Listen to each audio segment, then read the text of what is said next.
So today I want to introduce y'all to what's known as the tree of happiness.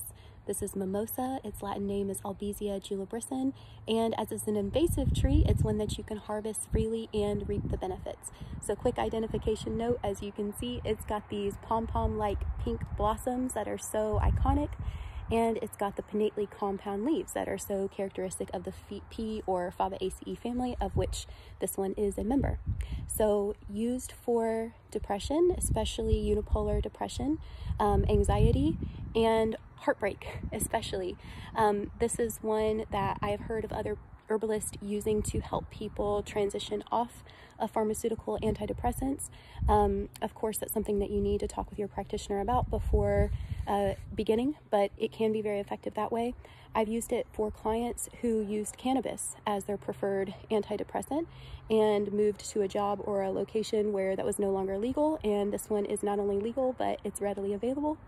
So the way that you use this is you use the fresh herb, fresh flower, fresh bark of the tree infused in alcohol as a tincture. So that's going to be effective, especially the combined action of them together.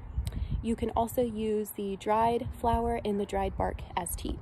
So if you're going to use them separately, just flower or just bark, keep in mind that they do have different effects. So the flower is going to be more of a euphoric. It really helps to draw energy up to the head. It can make you feel a little bit giddy and very, very lighthearted, which can be great, but is not always appropriate for bipolar depression or anxiety. In that case, you would want to use the bark, or as dependent on the person, you could potentially use a combination of the two. So different actions. The bark is going to be a lot more grounding while still being uplifting. Flower is one of those really feel-good herbs that we have that's actually been shown to be serotonergic. So y'all take advantage of mimosa in late spring, early summer while it's out, because we could all do a little good for our hearts right now.